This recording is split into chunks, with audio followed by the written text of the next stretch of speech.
अच्छा देखिए स्टूडेंट्स, अब मैं आप लोग को electric field intensity due to non conducting, पिछले बार हमने कंडक्टिंग बताया था, अब की बार हम लोग नॉन कंडक्टिंग एक सॉलिड स्फीयर है, ठीक है, जिसके ऊपर चार्ज यूनिफॉर्मली डिस्ट्रीब्यूटेड है। तो उस सॉलिड स्फीयर के कारण किसी भी तीन पॉइंट मतलब inside, on the surface, outside पर इलेक्ट्रिक फील्ड की क्या वैल्यू होगी ये हमें कैलकुलेट करना है, ठीक है। तो देखिए सबसे पहले हम लोग एक यहाँ पर non conducting solid sphere consider किए हैं, ठीक है, जिसका रेडियस आर है। इसका रेडियस यहाँ से यहाँ तक हम लोग आर कंसीडर कर रहे हैं, ठीक है, और सेंटर ओ है। और इसका जो सरफेस चार्ज डेंसिटी है, सॉरी वॉल्यूम चार्ज डेंसिटी यहाँ पर बात करेंगे, वॉल्यूम चार्ज डेंसिटी को रो से रिप्रेजेंट कर रहे हैं, ठीक है ना। ये रो है क्या एक्चुअल में, रो जो है वो वॉल्यूम चार्ज डेंसिटी। ये वॉल्यूम चार्ज डेंसिटी कहने का मतलब क्या होता है, वॉल्यूम चार्ज डेंसिटी कहने का मतलब ये है कि यहाँ पर सभी जगह चार्ज खचाखच भरे हुए हैं, ठीक है ना, बहुत चार्ज जो है वो फील्ड है यहाँ पर। ये पूरा सॉलिड स्फीयर है, चार्ज जो है वो बिल्कुल जैसे मान लीजिए एक लेदर का गेंद है, बॉल है, उसमें चारों तरफ सॉलिड स्फीयर है, ठीक है ना। इस तरह से यहाँ पर चार्ज जो है वो भरे हुए हैं, इसीलिए इसको हम लोग कहते हैं यूनिफॉर्मली चार्ज्ड सॉलिड स्फीयर। ये बात समझ में आ रही है आप लोगों को। तो अब देखिए हम लोग यहाँ पर electric field intensity find out करेंगे। एक बार सेंटर पर फाइंड आउट करेंगे, ठीक है ना। ये पॉइंट ओ मतलब ये सेंटर की बात कर रहे हैं हम, ठीक है। पॉइंट ए मतलब हम लोग यहाँ पर इनसाइड की बात कर रहे हैं, ठीक है। पॉइंट बी कहने का मतलब ऑन द सरफेस, और पॉइंट सी मतलब आउटसाइड द सरफेस की बात करेंगे। सभी पर हम लोग देखेंगे कि इलेक्ट्रिक फील्ड इंटेंसिटी की क्या वैल्यू होती है, ठीक है। गॉस लॉ के मदद से ही हम लोग इसको डिराइव करेंगे और यहाँ पर हम लोग वैल्यूज़ को फाइंड आउट करेंगे, ठीक है बच्चों। अब देखिए हम लोग सबसे पहले क्या काम करेंगे कि इनसाइड द सेल की बात कर रहे हैं। तो देखिए केस वन में पॉइंट ए हम लोगों ने कंसिडर किया, यहाँ पर पॉइंट ए। अब यहाँ पर ये सेल है जिसकी रेडियस स्मॉल आर है, जो कि कैपिटल आर से स्मॉल है, ठीक है ना। तो हम लोग क्या काम करेंगे, एक गॉसियन सरफेस ड्रॉ करेंगे। जब भी हमें कहा जाए कि electric field intensity find out करने के लिए गॉस लॉ से, तो सबसे पहले क्या करते हैं, गॉसियन सरफेस को ही तो ड्रॉ करते हैं। तो ये एक गॉसियन सरफेस है, ठीक है, जिसका रेडियस आप लोग देख रहे हैं कि ये स्मॉल आर है, ये रेडियस जैसा कि हम लोगों ने लिखा है, ठीक है। और यहाँ पर जो गॉसियन सरफेस हमने ड्रॉ किए हैं, ठीक है, इसकी मदद से हम लोग इलेक्ट्रिक फील्ड इंटेंसिटी को फाइंड आउट करेंगे। तो देखिए जैसे कि इस पॉइंट की बात कर रहे हैं, तो यहाँ पर हम लोग सबसे पहले एक सबसे स्मॉल एरिया को कंसिडर करेंगे, ठीक है ना। तो एरिया को कंसिडर करेंगे तो इसकी एरिया वेक्टर जो है वो कैसे होगी, आउटवर्ड की तरफ को होगी। ये बात तुम लोगों को समझ में आ रही है कि इसका एरिया वेक्टर जो है वो आउटवर्ड हो रही है, ठीक है ना। स्मॉल सरफेस, स्मॉल एरिया, जो वॉल्यूम हमने यहाँ पर कंसिडर किया, सॉरी यहाँ पर स्मॉल वॉल्यूम कंसिडर किए हैं, तो उसका एरिया जो है वो बाहर की तरफ को जा रही है, ठीक है। और चूंकि इलेक्ट्रिक फील्ड की बात करें तो यहाँ पर चार्ज जो है वो इस सॉलिड सरफेस के ऊपर है, ठीक है ना। पॉजिटिव चार्ज यूनिफॉर्मली डिस्ट्रीब्यूटेड है, तो यूनिफॉर्मली डिस्ट्रीब्यूटेड है, तो यहाँ पर हम लोग इलेक्ट्रिक फील्ड की बात करें तो ये भी क्या हो जाएगा, बाहर की तरफ को होगा, सेम डायरेक्शन में, ठीक है। तो इलेक्ट्रिक फील्ड और एरिया वेक्टर दोनों सेम डायरेक्शन में है। यहाँ तक समझ में आ रही है आपको। तो जैसा कि मैंने कहा कि पॉइंट ए जो है वो स्फेयर के अंदर है, तो अंदर रहेगा तो हम लोग कैसे फाइंड आउट करेंगे, हम लोग गॉस लॉ की मदद से फाइंड आउट करेंगे। तो यहाँ पर लिखेंगे गॉस लॉ, सबसे पहले गॉस लॉ लिख लीजिए। तो गॉस लॉ का फॉर्मूला आप लोगों को पता है क्या होता है, close integral of electric field into area vector, ठीक है ना। Close integral of electric field into area vector equal to Q in, मतलब एनक्लोज सरफेस के अंदर जो चार्ज है डिवाइडेड बाय एप्सिलॉन नॉट, ठीक है, यही तो होता है। तो ये हम लोगों ने लिख लिया, ठीक है। अब इसको हम लोग आगे की तरफ को बढ़ाएंगे, तो इलेक्ट्रिक फील्ड कांस्टेंट टर्म है, ये बाहर की तरफ को आ जाएगा। यहाँ पर E D A cos 0 degree हो जाएगा, ठीक है ना। कॉस 0 डिग्री की वैल्यू क्या होती है, 1 हो जाती है, क्योंकि ये दोनों सेम डायरेक्शन में है, ठीक है। और यहाँ पर हम लोग देख रहे हैं कि Q अपॉन एप्सिलॉन नॉट जो है वो हमने लिख दिया। तो E को हम लोग बाहर ले जाएंगे और close integral of D A, close integral of D A कहने का मतलब यहाँ पर एक स्फीयर है छोटा सा, जिसको हम लोग डी ए कंसिडर कर रहे हैं, यहाँ पर क्या है, ये डी ए है ये, ठीक है ना। अब ये टोटल स्फीयर की बात करें तो इंटीग्रेशन करके जो स्फीयर का फॉर्मूला होता है वो क्या होता है, 4πr², ठीक है ना, जैसा कि हम लोगों ने जानते हैं। तो चूंकि रेडियस आर है, ये सॉलिड अंदर वाले स्फीयर की बात कर रहे हैं हम लोग इस टाइम, ठीक है ना। तो अंदर वाले स्फीयर का 4πr² हो जाएगा, वही लिख देंगे। और चार्ज की बात करें तो सबसे पहले एक बात बता दूं कि वॉल्यूम चार्ज डेंसिटी का फॉर्मूला होता है चार्ज अपॉन वॉल्यूम, ठीक है। यहाँ पर चार्ज जो है वो क्यू डैश हम लोग कंसीडर कर रहे हैं कि ये जो क्यू डैश है चार्ज है वो क्यू डैश इस स्फीयर के अंदर है, सपोज करो इस स्मॉल स्फीयर के अंदर क्यू डैश चार्ज है। तो यहाँ पर वॉल्यूम चार्ज डेंसिटी मतलब चार्ज अपॉन वॉल्यूम हो जाएगा, ठीक है। और rho equal to Q dash upon volume का फॉर्मूला क्या होता है, वॉल्यूम अब यहाँ पर सॉलिड स्फीयर है ना, तो स्फीयर का वॉल्यूम की बात करें तो उसका फॉर्मूला क्या होता है, 4/3πr³ होता है, ठीक है, वही लिख दिए यहाँ पर। तो चार्ज की बात करें हम लोग तो चार्ज इक्वल टू क्या हो जाएगा, रो इंटू 4/3πr³। ये बात कुछ समझ में आ रही है आप लोगों को। तो देखिए ये चार्ज की बात कर रहे हैं हम लोग, इसी की वैल्यू जो है वो यहाँ पर हम लोग पुट करेंगे, ठीक है। ये जो चार्ज है इसकी वैल्यू हम लोग यहाँ पे पुट कर रहे हैं, तो पुट करके हमारा क्या फॉर्मूला निकल के आ रहा है, rho into 4/3πr³ upon epsilon naught. ये बात कुछ समझ में आ रही है आप लोगों को।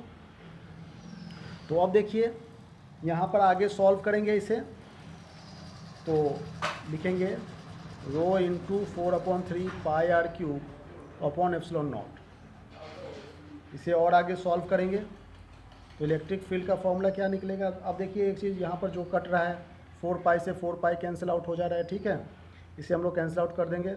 और यहाँ पे r² से ये क्यूब कैंसिल आउट हो जा रहा है, तो ये जो है वहाँ पर सिर्फ ये r² ही कैंसिल आउट हुआ है, तो यहाँ पर r बच रहा है, तो ये कैंसिल आउट करके यहाँ पर रो इंटू स्मॉल r जो है वो ऊपर में वो आ जाएगा और 3 इंटू एप्सिलॉन नॉट हो गया, ठीक है, 3 इंटू एप्सिलॉन नॉट, ये r² से r³ ये वाला कैंसिल आउट हुआ है, ठीक है। तो यहाँ पर देखिए हमें इलेक्ट्रिक फील्ड का एक एक्सप्रेशन निकल करके आया, इसका नाम दे दिया इक्वेशन 1। ये बात कुछ समझ में आ रही है। तो यहाँ पर एक चीज़ देखने वाली बात है कि इलेक्ट्रिक फील्ड जो है वो रेडियस के डायरेक्टली प्रोपोर्शनल है, ठीक है। इलेक्ट्रिक फील्ड जो है वो रेडियस के डायरेक्टली प्रोपोर्शनल है। इसका मतलब क्या होता है कि यदि हम लोग जितना ज़्यादा डिस्टेंस बढ़ा देंगे इलेक्ट्रिक फील्ड भी यहाँ से, यदि हम लोग सेंटर से डिस्टेंस को बढ़ाते रहे तो इलेक्ट्रिक फील्ड की वैल्यू जो है वो सेंटर से इस रेडियस को यदि बढ़ाते रहे इनसाइड में यहाँ तक, तो इलेक्ट्रिक फील्ड की वैल्यू भी बढ़ जाएगी, डायरेक्टली प्रोपोर्शनल होगी, स्ट्रेट लाइन है, ठीक है ना।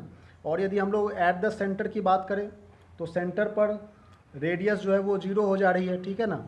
यदि हम लोग सेंटर की बात करें यहाँ पर तो रेडियस क्या हो जा रही है, 0 हो जा रही है, तो रेडियस की वैल्यू 0 हो जाएगी तो इलेक्ट्रिक फील्ड भी 0 हो जाएगी, ठीक है। हम लोग लिख सकते हैं at the centre of the sphere r equal to 0। तो उस समय यदि इस तरह की बात करें कि r इक्वल टू 0 तो उस समय जो है वो इलेक्ट्रिक फील्ड की वैल्यू भी 0 हो जाएगी। ये बात कुछ समझ में आ रही है तुम्हें, वेरी गुड। अब हम लोग ये केस 1 कंप्लीट कर लिए हैं, ठीक है। अब हम लोग केस 2 की बात करेंगे।